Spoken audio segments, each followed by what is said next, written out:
গরুর মাংস খেতে খেতে যারা টায়ার্ড হয়ে গিয়েছেন আজকের রেসিপি শুধুমাত্র তাদের জন্য। তো হ্যালো এভরিওয়ান, আসসালামু আলাইকুম, welcome back to my channel hobby of Saima. আজকের রেসিপিটি হচ্ছে রুই মাছের টমেটো কারি, অথবা বলতে পারেন রুই মাছের দো পেঁয়াজা। তো প্রথমেই আমি নিয়েছি অল্প একটু সয়াবিন তেল, আর এখানে এটা দিয়েছি আমি পেঁয়াজ বেরেস্তা করে রাখা যে তেলটা আমার অবশিষ্ট থাকে সেইটা। তো এটাকে আমি ফ্রিজে রেখেছিলাম, যার কারণে একটু জমাট বেঁধেছিল। তো এখন আমি এই তেলটা গরম হয়ে আসলেই এক এক করে সবগুলো রুই মাছের পিসগুলো দিয়ে দিব। এটা হচ্ছে কাতলাটাকে চাইনিজ কাট যেভাবে করে রাখে সেইভাবে আমি আসলে কেটেছিলাম।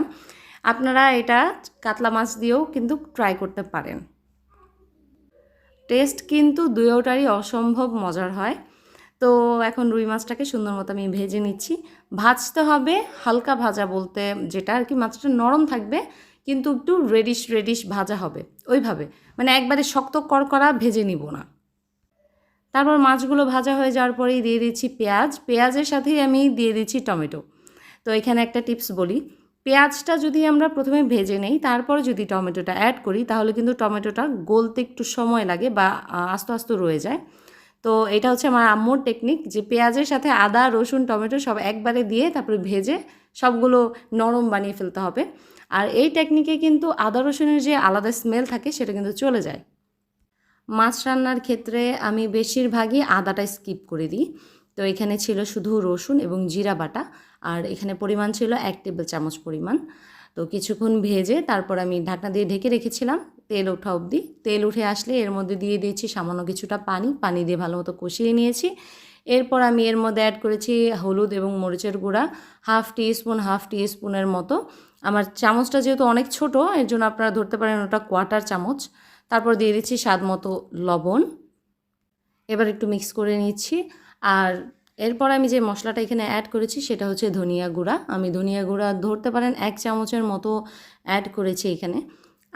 আমার আসলে ভালো লাগে সব খাবারেই ধনিয়া গুঁড়া খেতে, আমার খুবই ভালো লাগে।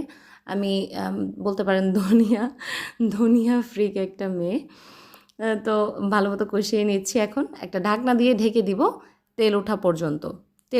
তেলটা যখন উঠে আসবে তখন নেড়ে চেড়ে মিশিয়ে নিচ্ছি এবং দিয়ে দিচ্ছি এর মধ্যে পরিমাণ মতো কিছুটা পানি। এটা কিভাবে এখন বলবো, পরিমাপটা আসলে আমার মনে নেই।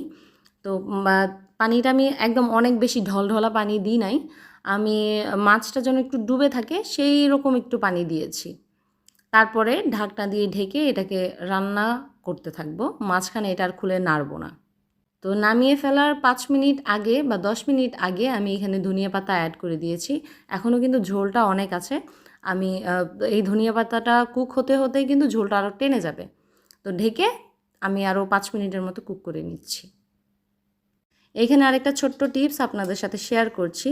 আমরা যখন মাছগুলোকে একদম কড়কড়া করে ভাজি না, তখন কিন্তু মাছটা নরমই থাকে। তো ঝোলে দেওয়ার পর কিন্তু এটা অনেকটা মানে একেবারে সফট হয়ে যায় বলতে গেলে। তো তখন যখন খুন্তি দিয়ে বা চামচ দিয়ে আমরা নাড়াচাড়া দিই তখন কিন্তু মাছটা ভেঙে যায়। তো তখন কিন্তু এইভাবে আপনারা একটু ঘুরিয়ে নিলেই মাছটা আর নিচেও লেগে যাবে না আর ভেঙেও যাবে না। যারা রান্না করতে পারেন তারা তো অবশ্যই এইগুলো জানেন, আর যারা রান্না করতে পারেন না, নতুন রাঁধুনি, এই টিপসটি তাদের জন্য। তো এখন আমার রান্না শেষ, আমি নামিয়ে নিচ্ছি। তো এটাই হচ্ছে আমার আজকের ভিডিও। আশা করি আপনাদের সকলের কাছে ভালো লাগবে। যদি ভালো লাগে অবশ্যই আমার ভিডিওতে একটি লাইক এবং কমেন্ট করবেন, এবং যদি সম্ভব হয় তাহলে আমার চ্যানেলটিকে সাবস্ক্রাইব করে আমার পাশেই থাকবেন। আজ এই পর্যন্ত, কথা হবে নেক্সট কোনো ভিডিওতে। ততদিন পর্যন্ত সবাই সুস্থ থাকবেন, ভালো থাকবেন, দোয়া রইল, এবং আমার জন্যও দোয়া করবেন। আল্লাহ হাফেজ।